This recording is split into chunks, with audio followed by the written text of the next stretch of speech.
Johnny left the office of this guy. He sat down, and a kid sitting along said, "Hey, what do you think of that guy, huh? He's the horse's ass." This is an Italian American kid.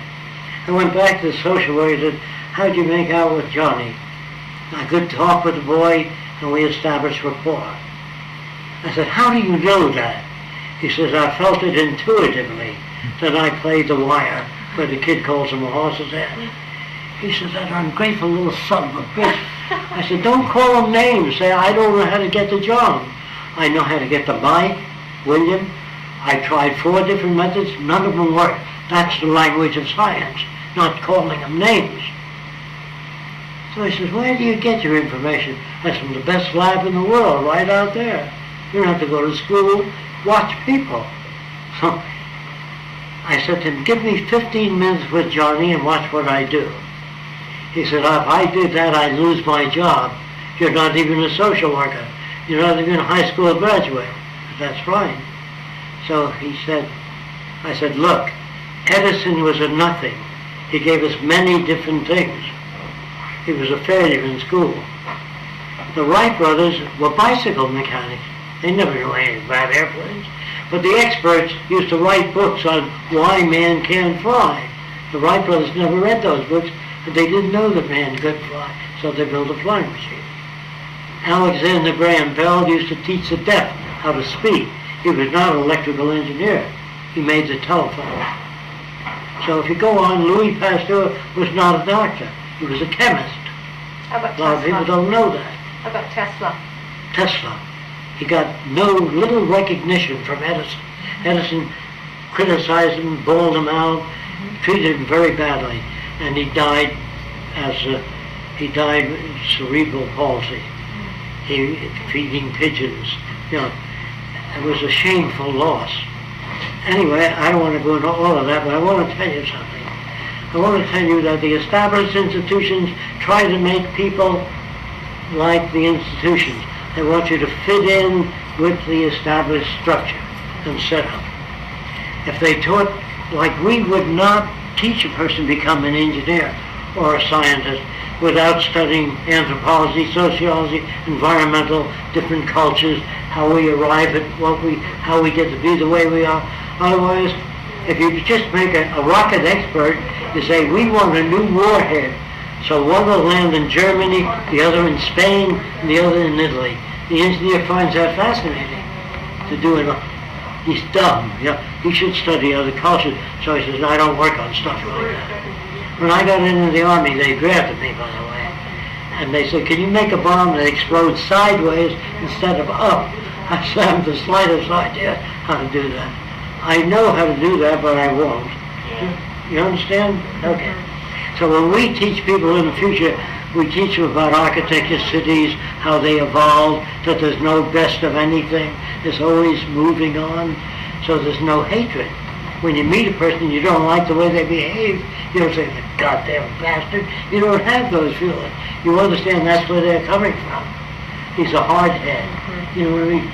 He hasn't learned how to be flexible. Can I turn him around? I don't think I know enough about how to do that. So you get out of it. The first thing you have to learn how to say is, "I don't know."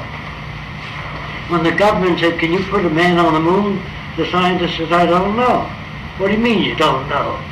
He said, "We don't know what a human can stand." The government said, "We don't know what you're talking about. We have to put him in a centrifuge and whirl around, see when he conks out, then we know what he can stand." Now, he can't drink water from a glass in space. They go all around. So he has to use a tube and squeeze the water. We don't know whether it'll work. And we don't know what happens to the bone structure in space. We have to send the guy out there, then check him out.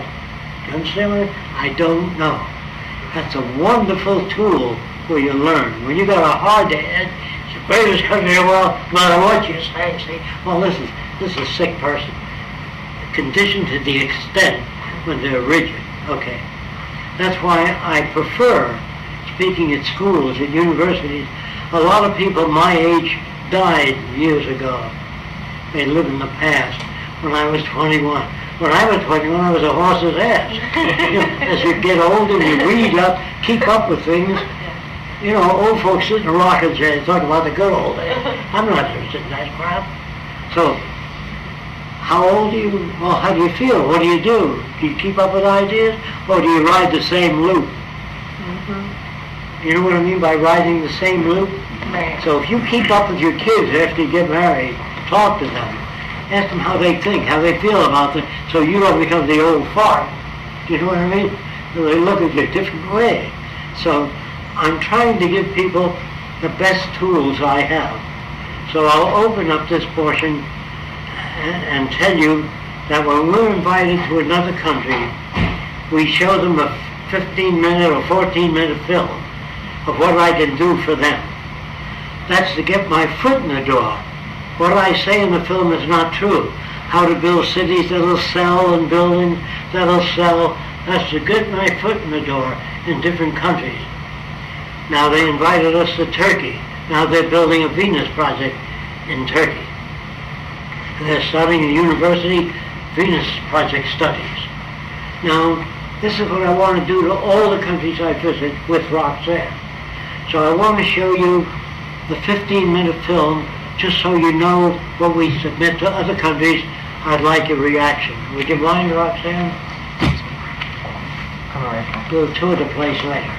Can you go over consciousness and things like that? Oh, yes. And Yes. also the cross for Christianity. The what? The cross for Christianity. Oh, yeah. That's a good idea. Yeah. You wanted to do the film now, or? That people use words like consciousness. You hear that all the time. At least I'm conscious. So I say to them, you can't be conscious because our receptors can't pick up certain things. We can't see germs, we can't see radio waves. So when I say to a person says, at least I'm conscious, I say, how fast is the blood flowing through your veins and arteries? I don't know. Where's your kidney? They don't know where to point. So you can't be conscious. You can only be aware of limited things depending on your senses. Like a shark can smell blood at 4 miles away. Very small. But we can't do that. So is a shark more conscious than we are? In some areas, yes. That's why when people say, I seek higher consciousness, that's ridiculous. And another person comes to me and says, I'm a truth seeker. I say, what's that? He says, I've come to seek the truth. To seek the truth, you have to know everything, to know what's true and what isn't true. So they kept trying to get me into areas like this. I'm assuming that most of you don't know what this is. This is rare earth magnets. They're so powerful that you would have difficulty pulling them apart. You can pull them apart. Don't bend it. Just try straight. It's very hard unless you bend it. Okay. Now, what these magnets are, they're made of rare earth. They're very powerful. To take them apart, I bend it this way. Then hold it in your hand if you don't have a watch on. Oh, I do have a watch. I don't know this again. Okay. Goodbye, metal. Is that okay? All right. Now, I put a picture of Washington here and Lincoln there, and I got this built under the table. And I talk, and I say, Lincoln, Washington. And the kids think I'm blowing on it. So I put a glass over it. You try to block it with your hand underneath it. Block that underneath it. Underneath? Underneath. Underneath her hand, right. Now, that doesn't seem to matter. Wow. Okay. Yeah. So, all these people that move things by telekinesis have used rare earth magnets so far. I've never found anything Really? authentic. Yeah. Oh, they look great. The eyebrows are right. Everything's right. So, these are so powerful, they're difficult to even push together. You have to hold them in the same direction. The other hand, take this. Okay, I have a watch though. Is that okay? Yeah, don't put it near the one. Try to push them together. Wow. Okay. And I understand they are very powerful, and I do Oh my understand that a gosh. lot of people are frauds, but I do think that there are people that can move things through the power of the Jack can't hear you. You'll have to speak really loudly. I was talking to her, but I'll mention it to Be him. done. Just takes a lot of effort. That's how maglev trains That's work. amazing. Very tough. And that is amazing, and these magnets are amazing, and I do agree with you that there are a lot of frauds who are trying to do that. Yeah, what about the real thing? But So I went to the South Seas because I read that people walk over red-hot coals by a state of mind. I've done that. I'm sure